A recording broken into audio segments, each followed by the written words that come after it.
Hi there. Today we're looking at operations with radical expressions. Specifically, we're going to be looking at addition and subtraction, and then a little bit of multiplication as well.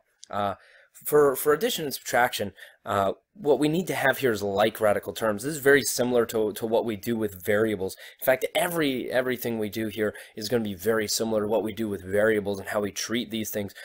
Remember, with variables, we kind of tend to treat the coefficients differently than the variables themselves, and that's kind of going to be the same kind of rule here.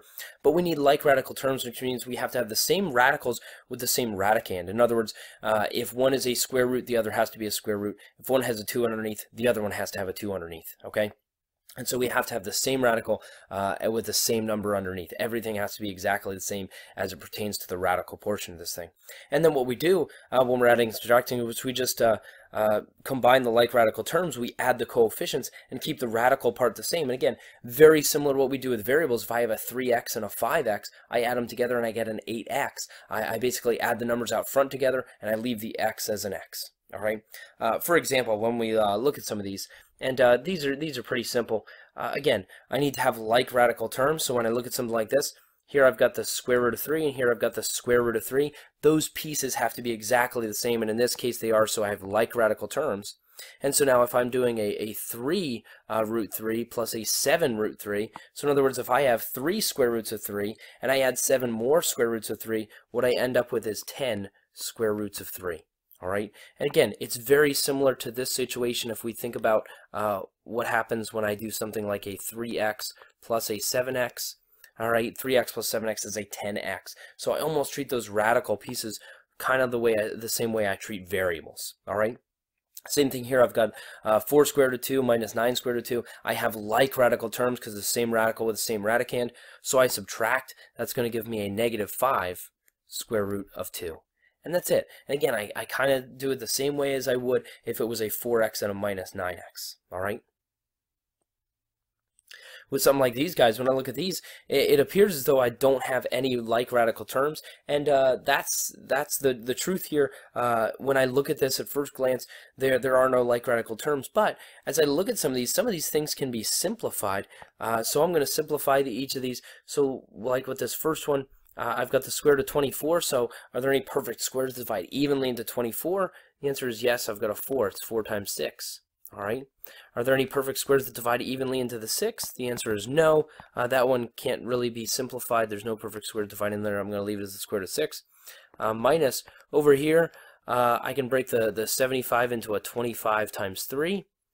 And again, I'm just simplifying each of these individually. That was ugly. Let me try that again. There we go. And now when I look at this first one, the square root of 4 is a 2. It goes to the outside. He's a change number on the outside. And the first thing he does is multiplies with this 2 that's already out there. So I end up with 4 root 6. I've got plus 5 root 6. Over here, I want to simplify this guy.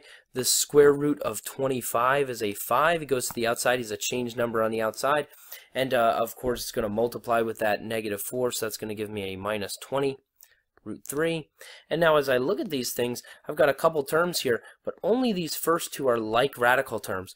They have the same radical with the same radicand. Notice this guy's kind of left out of the club because it's got a different radicand than the other two. So really I have two like radical terms, the first two here, so I can add these up. That's going to give me a 9 root 6. This other guy stays as a minus 20 root 3, and that's all I can do. I simplified it as far as I can by combining the like radical terms, and that's it. I do the same thing with the next one. I'm going to break this down. This is 12 square root. I can break this into a 25 times 2. The next one, when I'm looking at the 100, that's already a perfect square, so I can leave that the way it is, or you can go ahead and take the square root of it. And then minus the 8 root 5. There's not much I can do with a root 5. There's no perfect squares that divide evenly in there.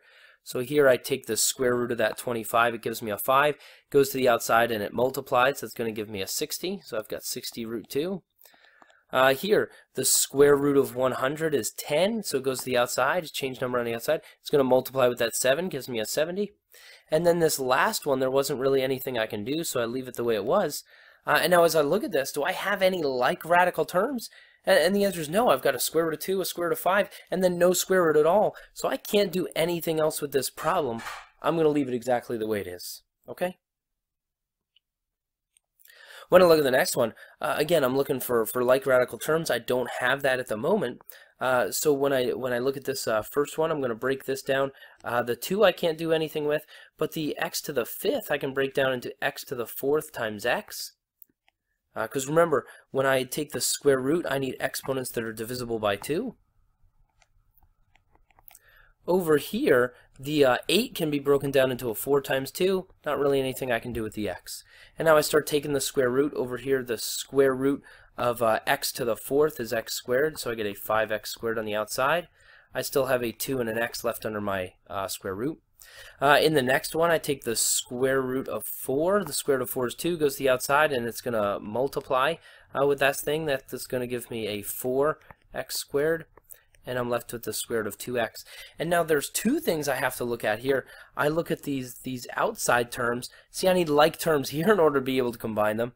But I do have like radical terms as well. So I have like radical terms here with the square root of 2x and the square root of 2x. And so those are exactly the same. I add the outside numbers. That's going to give me a 9x squared. And then that square root of 2x tags along for the ride. Okay, so it's just really trying to get the same thing, so I have like radical terms, and then I add them up. All right.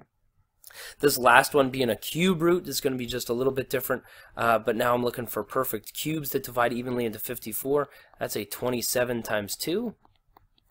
And then I'm looking for perfect cubes that divide evenly into 16. That's an 8 times 2. Over here, the square root of 27 is a 3. It goes to the outside and it multiplies. That's an 18. And then the cube root of 2. Minus, over here, the cube root of 8 is going to give me a 2. It goes to the outside and it multiplies. That gives me an 8 cube root of 2.